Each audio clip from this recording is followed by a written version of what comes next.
덕분에 챌린지로 강론을 시작합니다. 덕분에 고맙습니다. 덕분에 행복합니다. 군에 입대하면 자녀들은 모두 효자가 됩니다. 경험하셨죠? 부모님을 떠나 있으면서 비로소 부모님의 사랑, 소중함과 고마움을 절실하게 깨닫습니다. 문제는 군장 반납하면서 효도도 다 반납하고 나오는 게 문제지.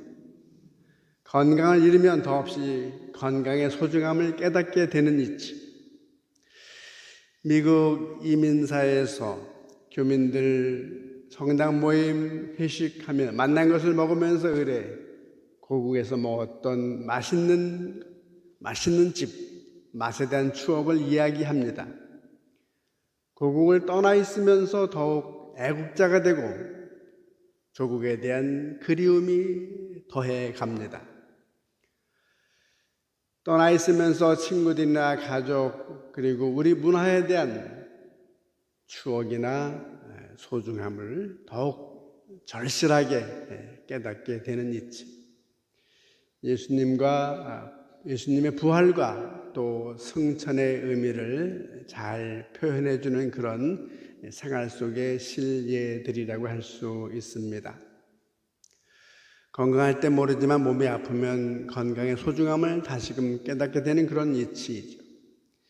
부활하신 예수님은 40일간 여러 곳에 다양한 모습으로 발현을 하셨고 제자들에게 당신 모습을 보여주셨습니다. 우리 교회 전례도 부활 6주간에 걸쳐서 부활의 뜻을 되새기며 주일을 지내왔고 모든 주일은 이 부활의 축제를 기념하고 있습니다.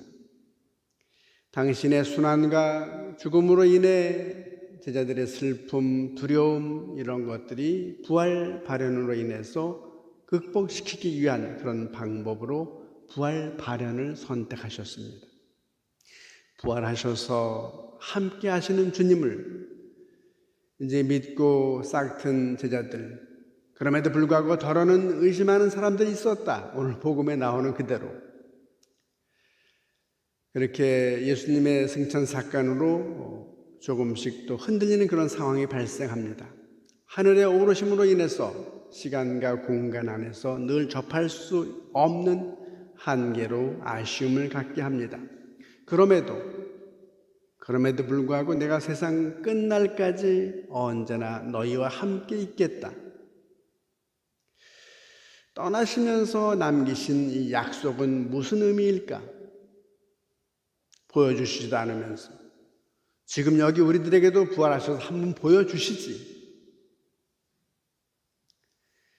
주님이신 예수께서 제자들에게 말씀을 다하시고 승천하셔서 하느님 오른편에 앉으셨다.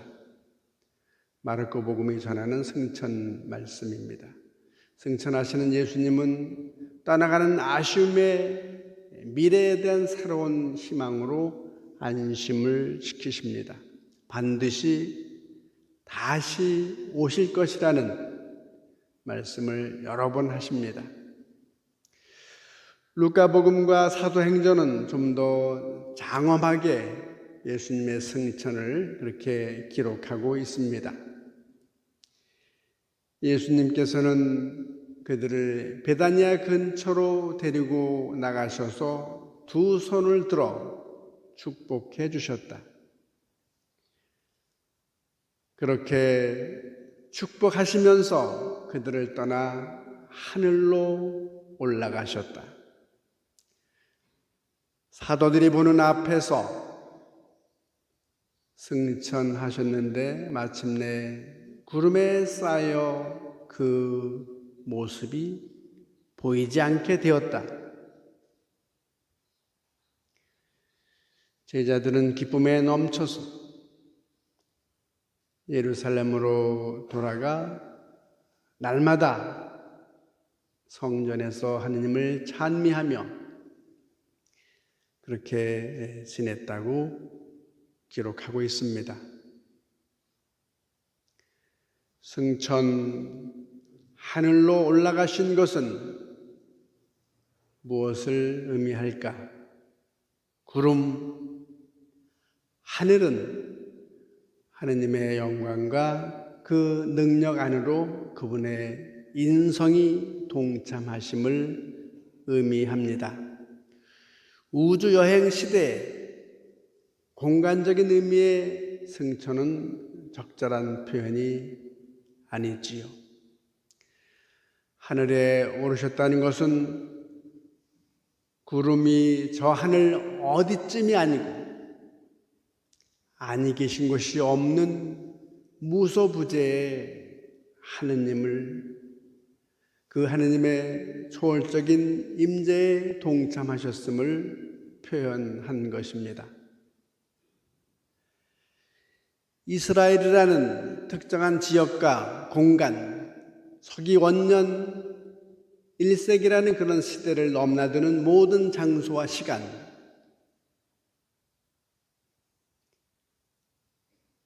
모든 장소와 시간을 넘나들 수 있는 그런 경지에 들어가셨음을 뜻하는 것입니다. 그 반대로 하늘에 오르셨다는 것은 그분이 우리가 사는 세상 더 깊숙이, 심지어는 내 삶 속에서도, 우리 생활 속에서도 깊이 침투해서, 그 반대로 하늘에 오르셨다는 것은 그분이 우리가 사는 세상 더 깊숙이, 심지어는 내 삶 속에서도, 우리 생활 속에서도 깊이 침투해서 우리와 더욱 친밀하게 또 함께 하시겠다는 것, 그리고 세상 끝날까지 언제나 너희와 함께 있겠다는 그 약속의 실현입니다. 1세기 이스라엘, 팔레스티나 지역을 넘나들어서 우리 삶 속에 지금 여기서 우리와 함께 하시겠다는 그런 약속의 실현이 바로 승천입니다.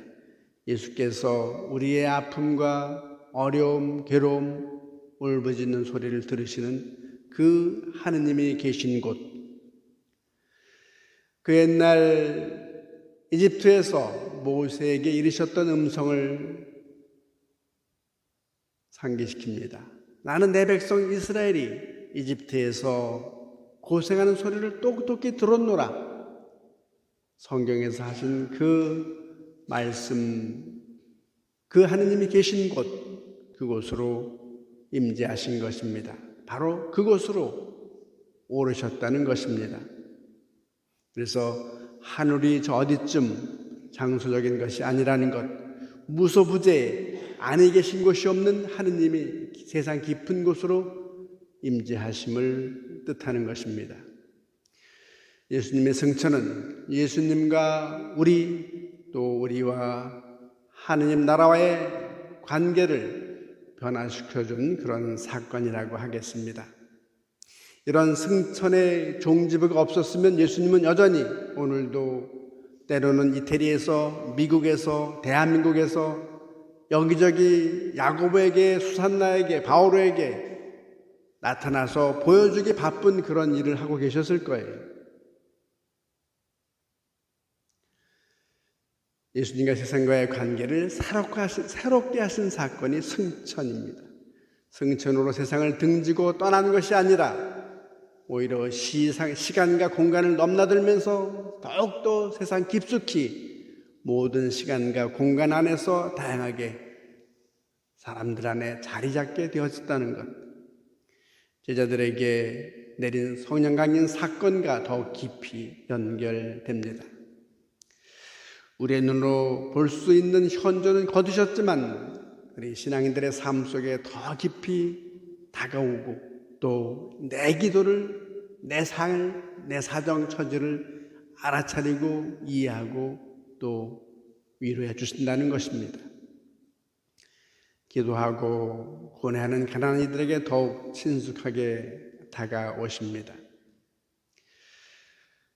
또한 승천하신 장소로 알려진 갈릴레아 베다니아 근처 올리브 동산이라는 표현을 씁니다. 그 올리브 동산은 성경에서 강한 메시지를 담고 있습니다. 지상생활 가운데에서 가장 충실한 우정으로 맺어진 것이 올리브 동산이고, 그 올리브 동산 한 귀퉁이에 겟세마니가 자리하고 있습니다. 내 마음이 결하 죽을 지경이니 나와 함께 깨어 기도해다오. 아버지, 이 잔을 거두어 주십시오. 마셔야만 될 잔이라면 아버지의 뜻대로 하십시오. 그렇게 기도하셨던 곳, 피땀 흘린 장소 겟세마니입니다. 아버지의 뜻을 받아들이기 위해 밤을 새며 기도하고 내적인 투쟁을 한 곳이고, 우정과 번민, 피땀 흘린 장소, 인간의 한계 상황인 죽음의 직면에서 희망이 꺾인 듯한 이 장소 겟세마니에서 승천하셨다고 전합니다. 함축적인 상징을 담고 있습니다.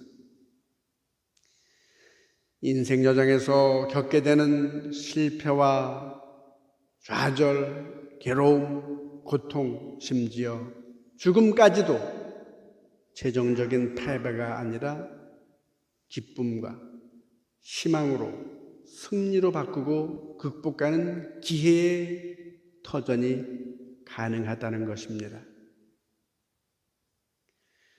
이 가능성의 장소가 승천하신 베타니아이고 갈릴레아라는 삶의 현장입니다. 내가 세상 끝날까지 언제나 너희와 함께 있겠다는 그 약속의 실현입니다. 그러니 우리도, 저도, 여러분도 이러저러한 어려움에 처해 있더라도 희망을 잃어버리지 말라. 주님께서는 그런 말씀을 지금 우리에게 주고 계십니다. 주님께서 우리와 함께 계시기 때문입니다. 고뇌와 번민, 피땀 흘린 투쟁의 자리가 최종적인 패배의 자리가 아니고, 코로나19로 온 세계가 공포의 bom사를 앓고 있지만 끝난 듯이 보였는데 다시 또 시작하고, 정말 힘든 이런 상황이지만 결국에는 인류를 거듭나게 하는 기회의 시간이 되고 창의적인 시간이 될 것입니다. 삶의 방식을 숙고하고, 자연이, 우리가 자연을 이렇게 함부로 대했고 또 보호하지 못한 것에 대한 숙고, 작은 것에도 감사하지 못한 그런 것들을